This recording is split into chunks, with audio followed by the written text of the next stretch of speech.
Hey there everyone, welcome back to another Game Vault video. As always, I'm Captain Beefy with the Game Vault, and we're going to talk about Ubisoft tonight, Assassin's Creed, and the new Assassin's Creed, which is set in Feudal Japan, Assassin's Creed Shadows, and how it is going to be a complete and utter failure because of DEI. So let's cue up the music and we will get right into it.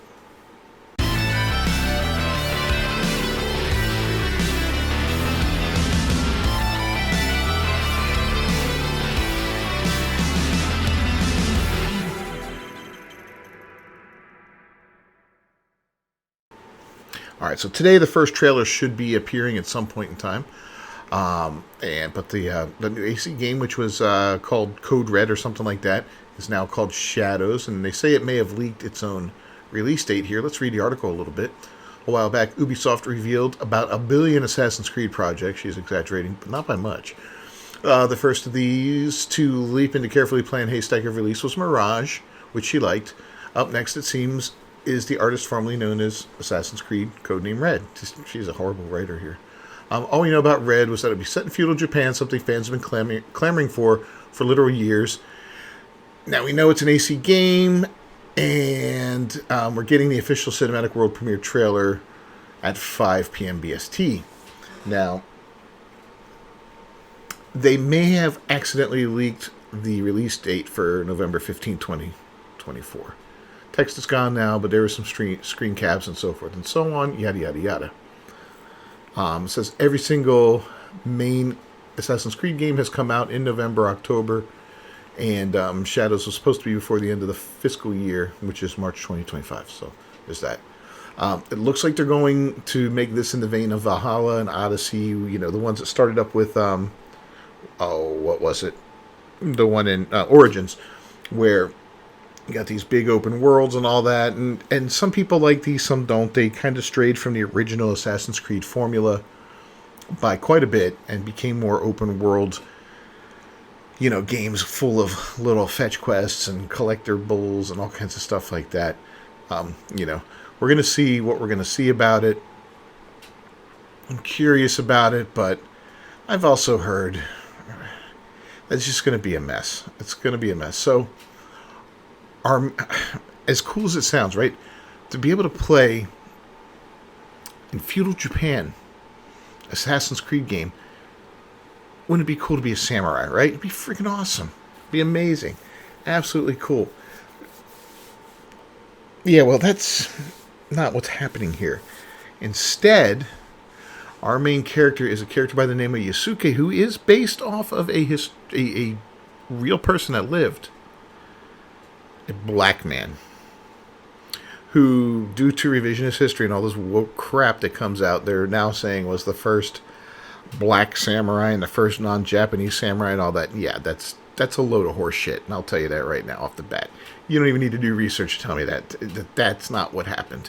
But these people love to change history and you know, change things around to make it serve their goal. But in any case, there is a second character you can play as, which is cool if you don't want to play. You know, I guess from my understanding, you're going to jump between the two of them at different points in times in the games, maybe.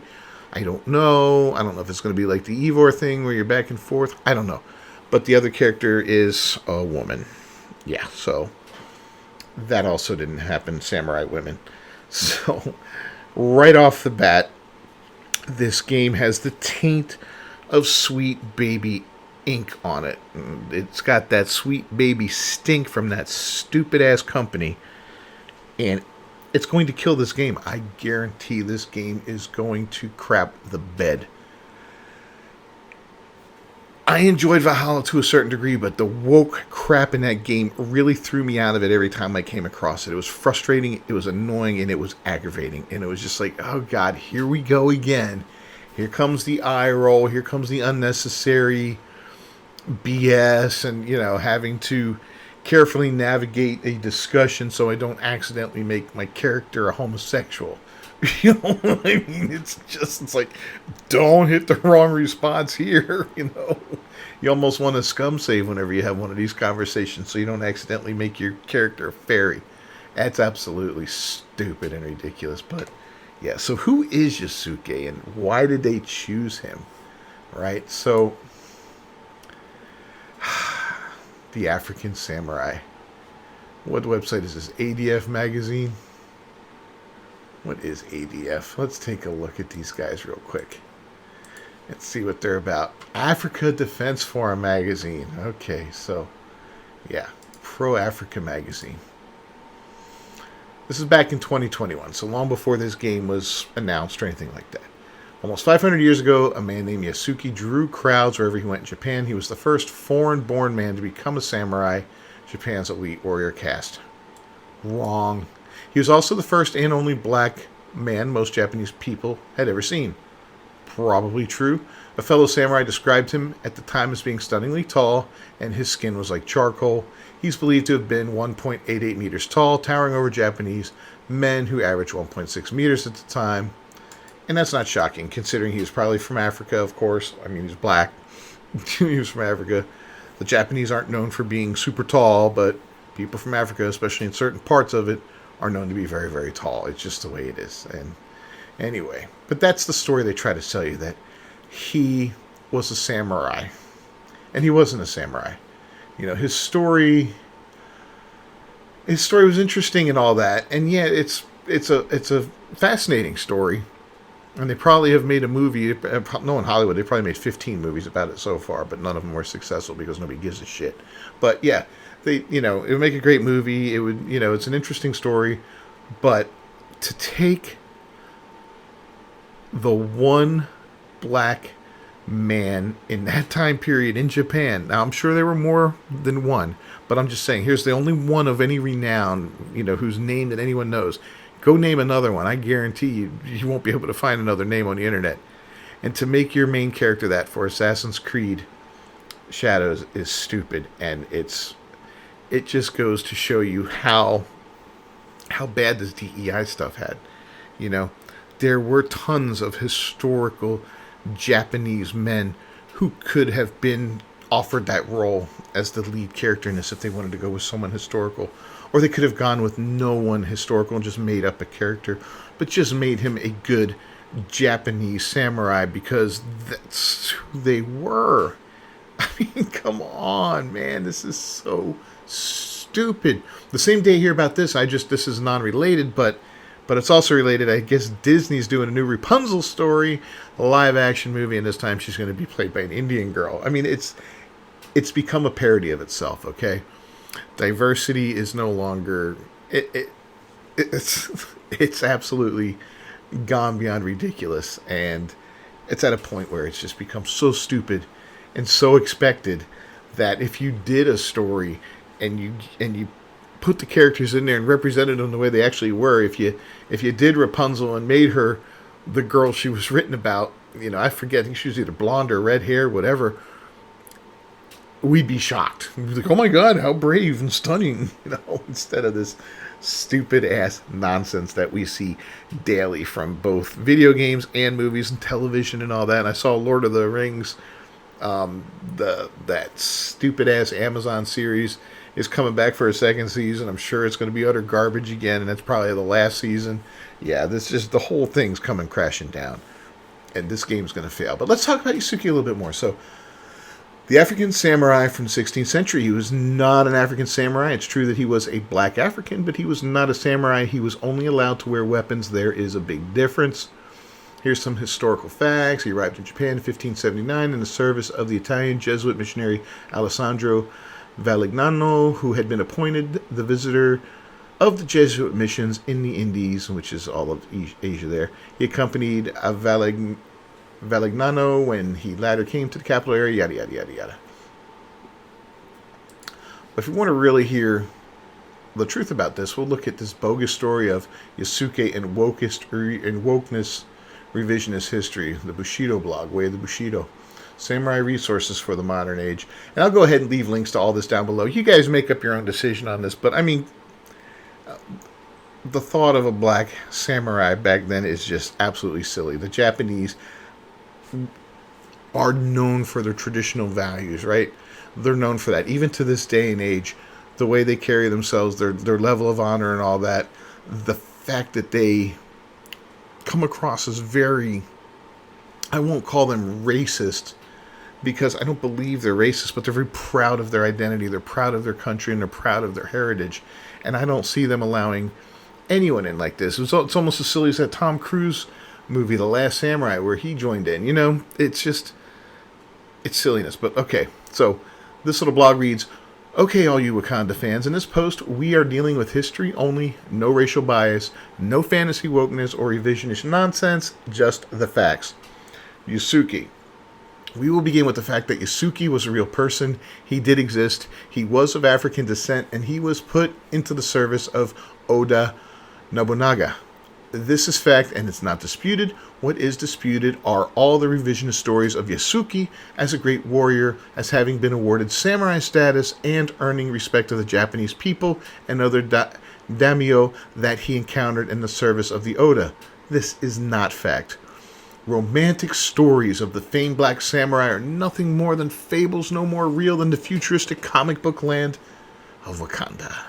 Recent books by authors such as Thomas Lockley provide a plethora of speculation portrayed as fact, typically referencing historical documents and then interpreting them in a way to fit the narrative that sells books.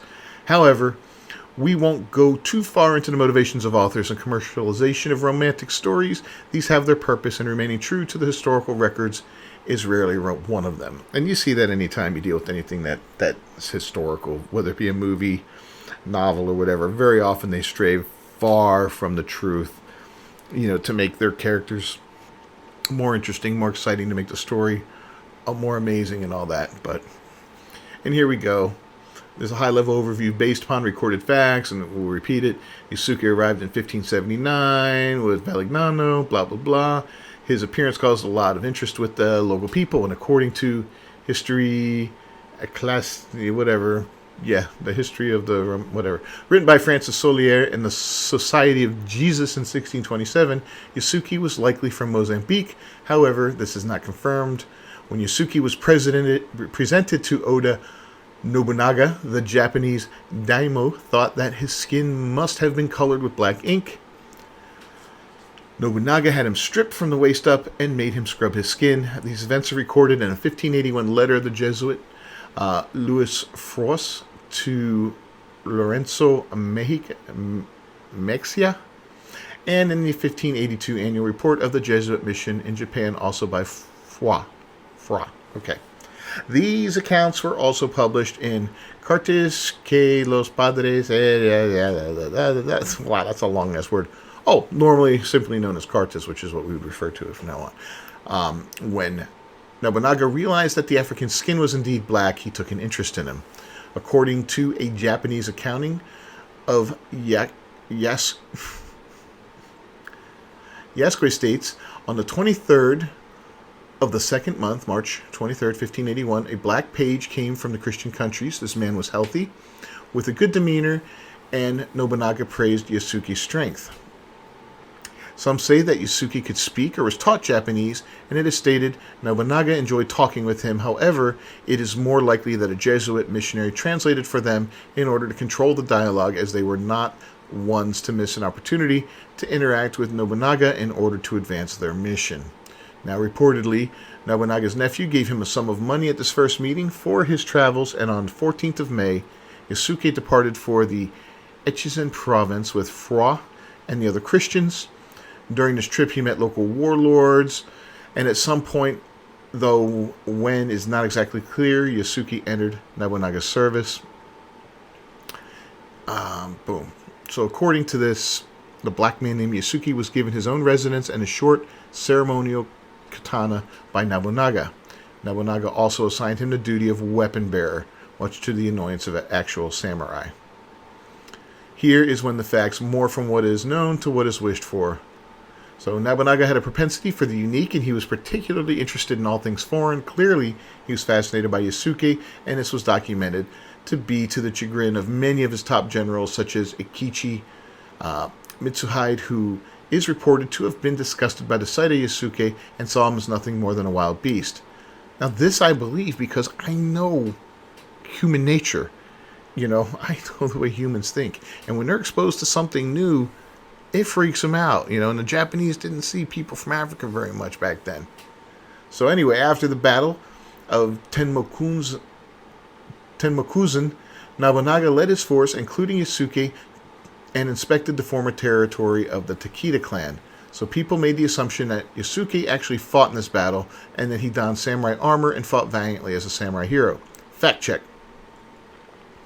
A sword bearer stays behind with the general camp near to the Lord. They don't go out onto the battlefield, and there is absolutely positively no record of Yasuke fighting in any battle.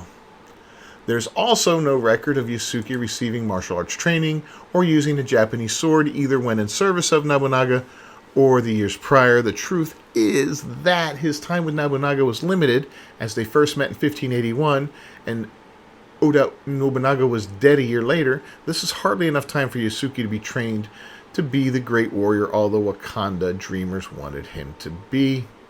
Sadly, for either commercial purpose or some social equity rationale, some people attempt to equate Yasuke as a non-Japanese samurai in the same way English sailor William Adams, pilot, was later viewed. I think that's the one that Tom Cruise played in the movie I mentioned earlier, The Last Samurai. I believe so. Yeah, he wasn't a samurai. Anyways, however, Adams was actually presented samurai status. Oh, I guess there is. Oh, wow, I didn't know that. Although there is no record of Yasuke being bestowed similar samurai status, the facts are that Oda Nobunaga made him his servant for a few months. Not a lifetime of service dedicated to serving his lord, ready to give his life in the service of Oda.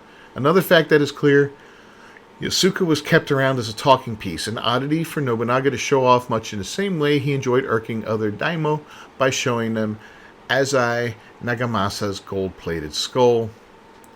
The fate of Yasuke.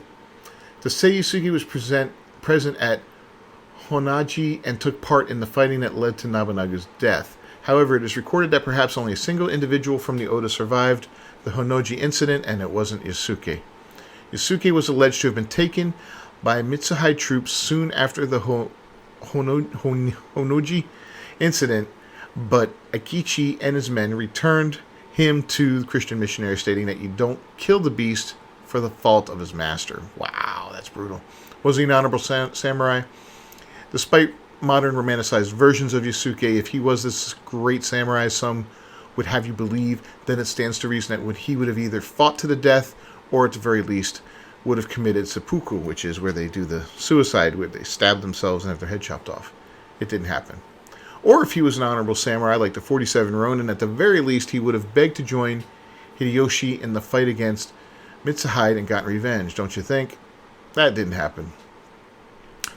All that is known about the fate of Yasuke was that he was seen with the Christian missionaries after Nobunaga's death and reportedly fled the country soon after. So while people may attempt to romanticize the story of Yasuke to suit their agenda, the truth is that such blatantly false attempts to rewrite history are pure revisionism and nothing more. Faking history because it makes you feel good does nothing but a disservice to all students of the culture, the Japanese nation, and the historical record. There was no black samurai, no great Yasuke, no hero, just a man who was a victim of circumstance and the time he lived in. Wow. So, that's the story there. Now, what's the truth and what's not? I don't know. I mean, this to me rings true, though, because I know how people are. I know how these woke liberals are and how they will twist things around and change things. They'll do things like, here's a simple but completely unrelated example. Ernie and Bert were gay in Sesame Street, right? They keep saying that kind of stuff. No, Ernie and Bert weren't gay. They were puppets. So why do you have to give them a sexuality, right? And they do this all the time with things. They made Iceman with the X-Men gay at some point. He was never gay until they got a hold of him. I think that was a while ago, though. That might have been the 90s when that one started, and this has been like a slow and steady push to push this stuff and to normalize it on society. And once it became normalized and accepted, that wasn't enough. Now they want it celebrated and they want it everywhere all the time. And that's just absolutely stupid, right? Not every character has to be black. Not every character has to be a woman. Not every character has to be gay. You can just make characters true to what they are, what they were in the original source material, whether it be a book, a movie, history. I mean, Let's look at the Cleopatra thing a few months ago or last year, whatever it was. Absolutely freaking ridiculous. And there was another one where the Queen of England was portrayed as a black woman. I don't remember what that was called, but again, it's ridiculous. And the more you see it, the more stupid it gets. And it's not that, if it was just this occasional little thing like, whatever, it's just a silly thing. But this is like the norm now. And it's insulting in a way to have everything that you know to be true to be rewritten or lied about or misconstrued or whatever just to please a small handful of people who are too weak to accept the fact that reality is reality. And you can't change it just because you want to. Anyway, tell me what you think down below. Do you think Assassin's Creed Shadows is going to be a big game here and it's going to be very successful? Or do you think Sweet Baby Stink is going to be all over it and it's going to ruin its release and taint this game and just tank the sales? I have a feeling that's going to be the case. As always, I'm Cat the Beefy with the Game Vault. Thanks for joining me today. If you haven't done so, please leave a like on the video. Don't forget to subscribe to the channel and ring the bell for notifications. I will see you guys next time where hopefully we're not talking about something stupid like this. Until then, peace.